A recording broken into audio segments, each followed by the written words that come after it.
Hello. Welcome back to Ray Files. I don't know what episode this is. Maybe like 60? It's been a while, hasn't it? I've taken a little hiatus, but it's a nice sunny day. I'm outside on campus. A very light breeze, sun in my eyes. It's pretty. It's a good day. Don't really have much to say. Don't know what I would say. I held off making some new ones because I just, didn't have much to do.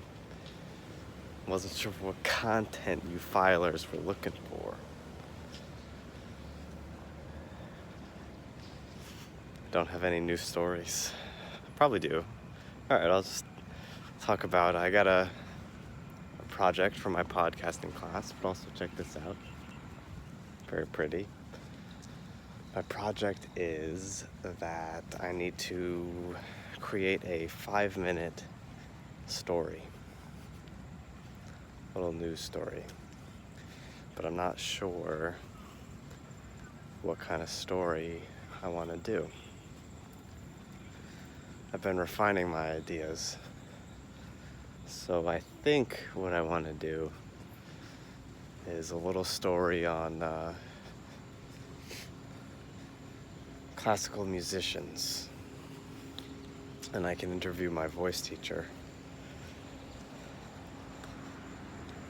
who is an opera singer.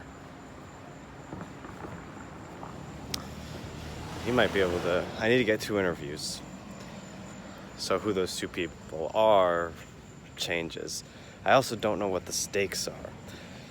I have this idea. Okay, let me tell it out to you. I have this idea that in general, people don't really care about classical music, like Mozart and stuff.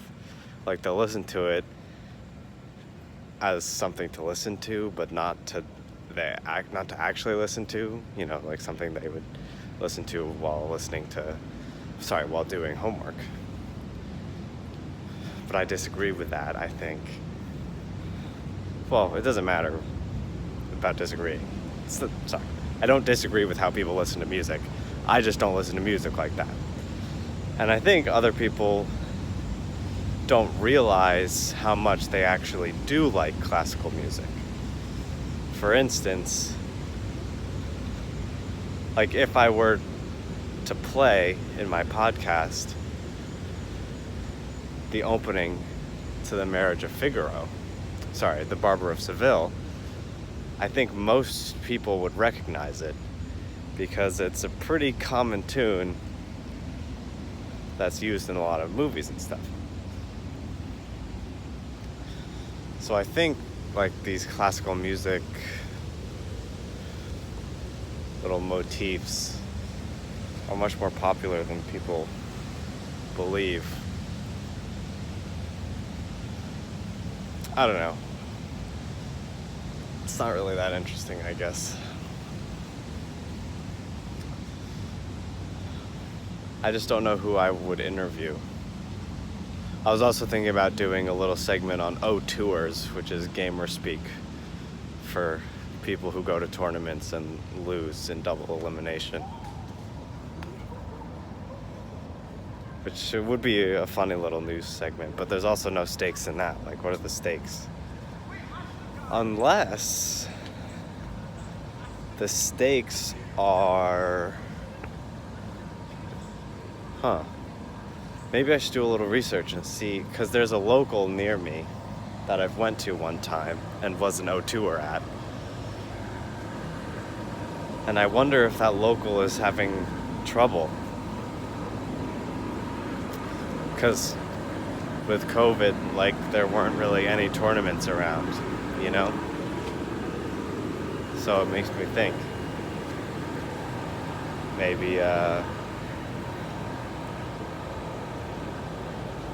Maybe they were struggling. I guess I don't really know how much money they would get from those.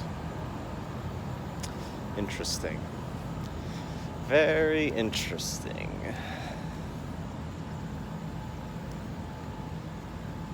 I could make a fun little story about O2ers. Get some people to tell me about their experience as O2ers. It could be a fun little story. The underdog is necessary for competitive esports. You need 1,000 people to show up to the events to make them big, but people only care about like 60 who do really well. If you even care about 60, you probably don't. Probably only care about like the top 10, you know? Anyway. That might be interesting. Then I'd have to interview like a local person.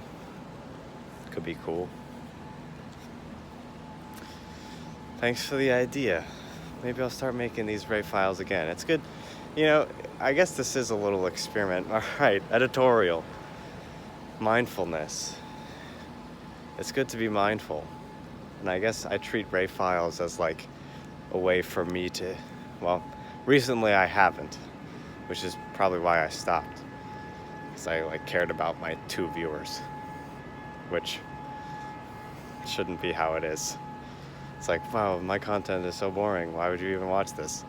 But that's not what it should be about. Ray files should be about me sharing 7 minutes of being mindful, which is where the editorial segment will come in. It's good to be mindful. Just think about things. And if it helps to think about it out loud, then record it while you're walking. But give yourself some time to just think things through, because oftentimes we don't. All right, that's all from me. See you next time.